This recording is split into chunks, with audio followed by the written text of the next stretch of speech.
responsibility. Good to see you, sir. How are you doing? That is what I like the most. Hi, Commissioner. Good to see you. Doing all right? How's it going, everybody? Hey, good. How are you doing? All right? Good to see you. Got a cramp in the hand. Hey, sir. Hey. Doing well. Can you speak Irish now? But it's not, that language is not hard to learn. And mixed company doesn't go very well. All right. Well, good afternoon, everybody. Let me just thank you all for joining us. It's great to have everybody with us. Unfortunately, our great First Lady is traveling today, but I'm told she may be zooming in to watch us, so we all got to behave.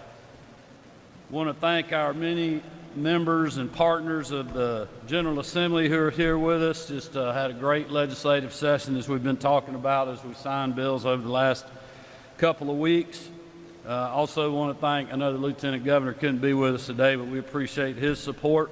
Appreciate a great leader in the House, Speaker John Burns, for being with us today, and our constitutional officers. I know we have our Labor Commissioner, Barbara Holmes, with us.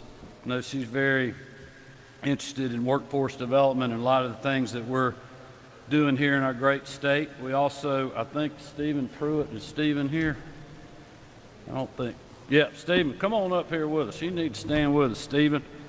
I want to thank the Southern Regional Education Board President, Stephen Pruitt, for being with us today. He's been an incredible partner in a lot of things that we're doing to strengthen and expand our workforce. I also want to just congratulate you publicly on your selection as the next president of the Southern Association of Colleges and Schools Commission on Colleges. So congratulations. I know from our perspective,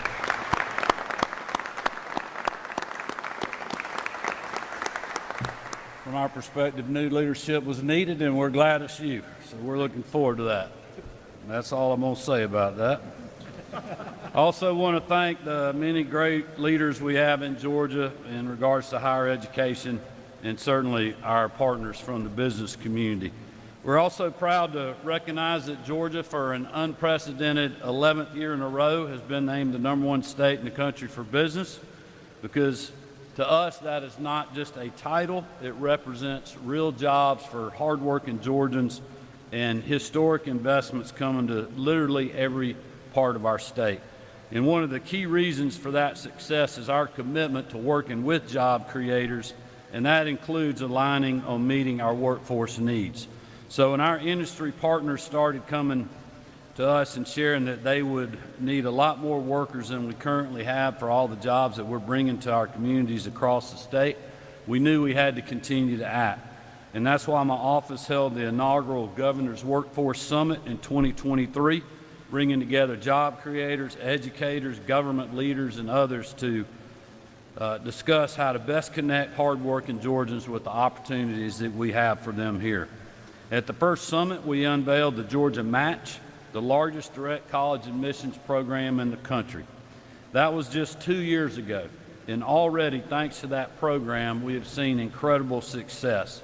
Thanks to the buy-in and hard work of leaders like those here today, we have seen an increase in enrollment in our technical college system of 9% and 6% increase for our university system enrollment.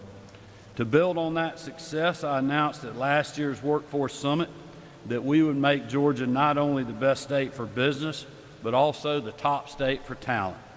To start that work, we unveiled the first ever statewide high-demand career list last December, ensuring that our education pathways are aligned with current and future needs of our employers. Today, I will sign the Top State for Talent Act, which further aligns our education pipeline with the knowledge and skills that job creators are looking for. HB 192, sponsored by Representative Matthew Gamble, who's here with us today, and carried by Senator Drew Eccles, both of floor leaders for me, does just that, and it was one of my administrative priorities. The Top State for Talent Act codifies the Georgia Match program. It adds the Department of Education to the annual Articulation Agreements report and ensures state code reflects the work of the Workforce Strategy team. Thanks to the team here and across Georgia, we have made incredible progress and aligning our business and education stakeholders. And with these steps, we're even closer to reaching our goal of building the workforce of tomorrow and helping all Georgians succeed, no matter their zip code. I'll also sign House Bill 38, sponsored by Chairman Chuck Martin. Representative Chuck Martin's with us today, and carried in the Senate by Max Burns. This bill was agency legislation for the Georgia Student Finance Commission and extends the sunset on college completion grant program while also setting the completion requirement to 70% for the university system and 45% for the technical college system. This common sense right sizing of requirements reflects the different demands of these varying degrees. To make Georgia the top state for talent, we need to break down barriers for Georgians working to get the education that they need to succeed. This program we're extending has already been met with great success, and this legislation ensures it will be even more accessible and meet the needs of our students in the future. Next, I'll sign House Bill 172, sponsored by Representative David Huddleston, who's here with us today, and carried by Senator Matt Brass, who's also with us. This bill helps meet a critical need in our rural communities by raising the loan purchase amount for veterinarians practicing food animal specialties in those areas. Finally, I'll sign SB 85, sponsored by Senator Matt Brass and carried by Representative Trey Kelly in the House.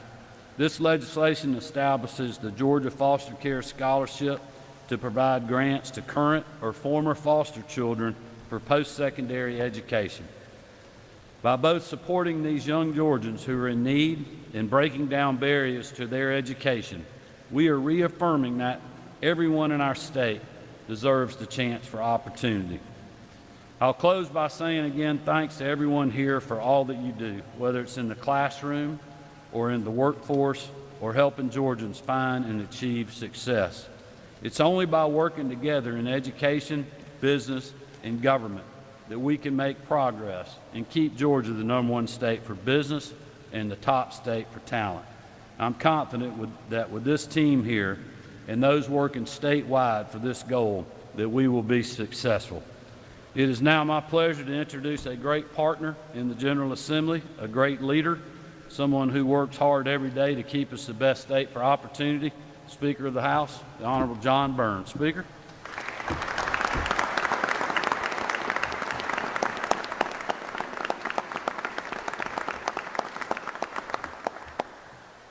Thanks, Governor Kemp, my colleague, Commissioner. It's good to be with y'all. Governor, you know what I know. I know it. It's a great day to be a Georgian. There's no doubt about that.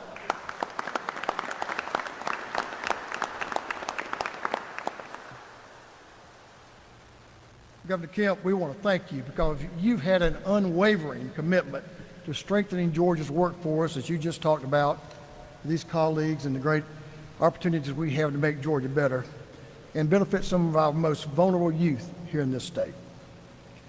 Your leadership has been instrumental in building pathways to opportunities across our state. Now, special thanks to Senator Matt Brass. Mr. Chairman, thank you for leading the charge on the life-changing measures that I'm going to talk about. So I'm going to single out one of these. Governor Kemp will be signing the Georgia Foster Care Scholarship Act today, which will reinforce our commitment to our state's foster youth. Young people, many times navigating difficult circumstances, by creating a clear path for those students who have the drive to succeed, but often lack the resources to get there. This legislation sends a clear message. Your circumstances in life do not define your future in life. By covering the cost of attendance, including tuition, room, board, meals, and books, up to $30,000 per year, this law removes the financial barriers that too often force foster youth to abandon their college dreams. This legislation ensures students remain eligible for this scholarship until they complete a bachelor's degree, attempt the maximum allowable credit hours, or receive support for up to 10 years. That's thoughtful policy. It balances flexibility for students with clear accountability for how taxpayer dollars are being utilized.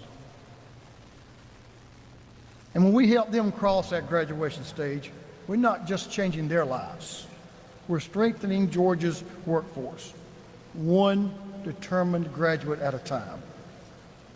There are future nurses, welders, teachers, tech specialists. All of these will keep Georgia growing and thriving.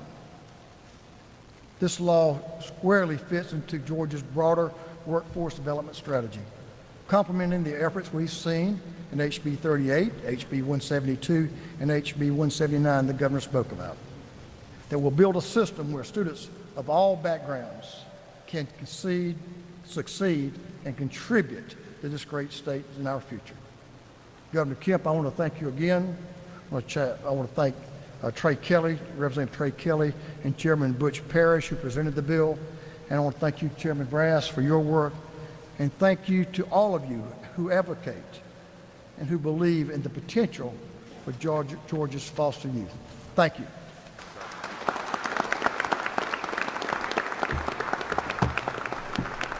Thank you, Speaker Burns, and thank you all for being with us today. With that, we'll get on to signing some bills.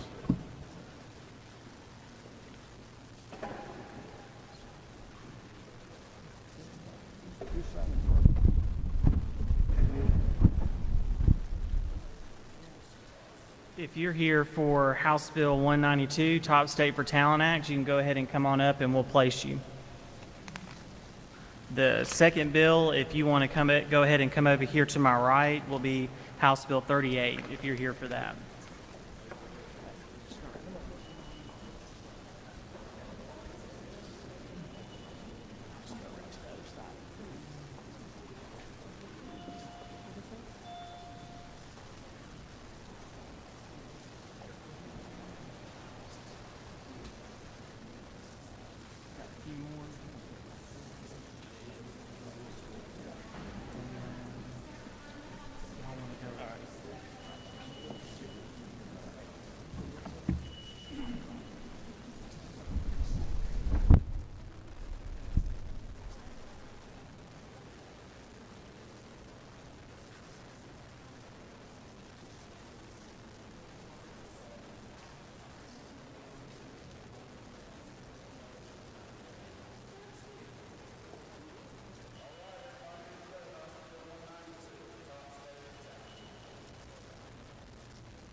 If y'all can exit to my left, and if you're here for House Bill 38, you can come on up and get placed. I think most of y'all are already up there, though. Lynn? All right. The third bill will be House Bill 172, so if you're here for that, you can come over here to the right, and we'll get you staged in a second.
right, if you're here for House Bill 172, we'll go ahead and get you placed.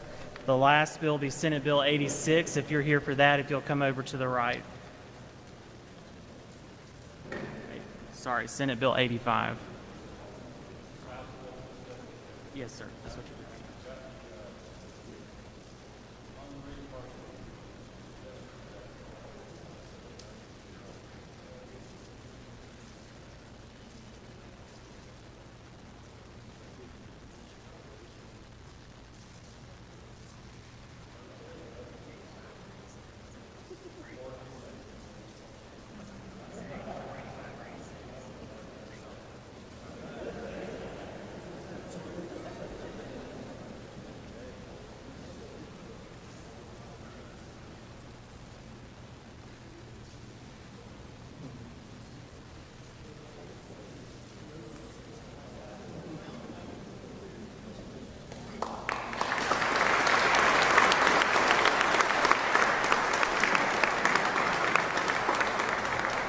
If you're here for Senate Bill 85, if you'll go ahead and come on up, we'll get you placed.